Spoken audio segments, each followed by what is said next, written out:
So, an informational book is a book that gives you true information, facts. They're books that you can read in order to learn new and interesting things. So, the little short story that we've been reading about the skunk, we know that that was a make believe story. I went to our school library and I checked out this book called Smelly Skunks. This is an example of an informational book. There are many facts in here about skunks. I'm going to read a few pages. We'll stop after each page and think about what facts we learned. So, chapter 1 is called A Smelly Weapon. Here's our picture and our heading. It's always important that you read your headings in your books. Your headings are important because they tell you what you're going to be reading about. It's kind of prepping your brain for your reading. This section says, it's dinner time and a group of hungry foxes has spotted a tasty treat, a skunk. The skunk is too slow to outrun its enemies. So it raises its bushy tail and sprays a stinky oil. Phew! A horrible smell fills the air. The oil stings the fox's eyes. They can't run away fast enough. So, again, informational books are meant to teach us things. What did we learn in this section? A couple things that I learned.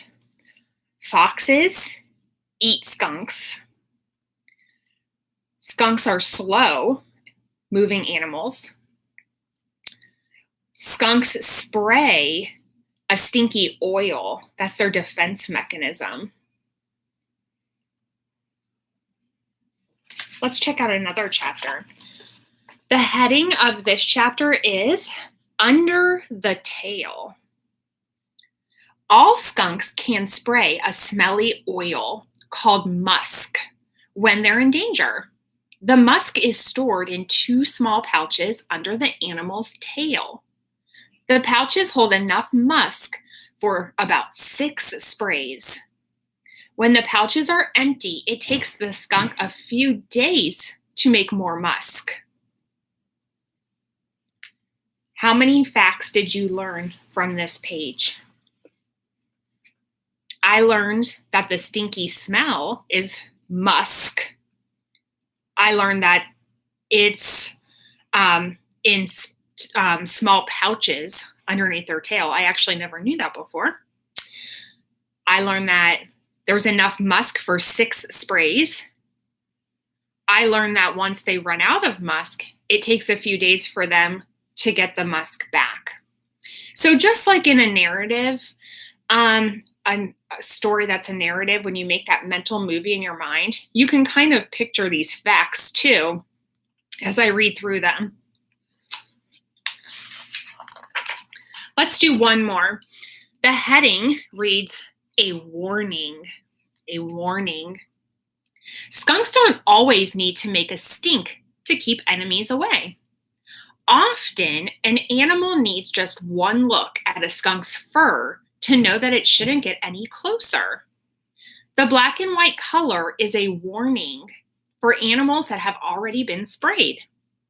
They remember the skunk's nasty smell and striped colors. They know not to mess with a skunk if they don't want to stink. What did you learn in this chapter? We learned that some animals recognize skunks from their fur. They have that black fur with a white stripe, and they know that that animal with that fur is the one that had sprayed them in the past, and it was a stinky smell, and they don't want to get near that animal again. So they go away. So if you want to learn more about skunks, maybe in our very own library, you could check out Smelly Skunks and learn lots of skunk facts in this informational book. All right, that's it for today. Have a great rest of your day, and you will be taking your Unit 10 Foundations test. So, good luck.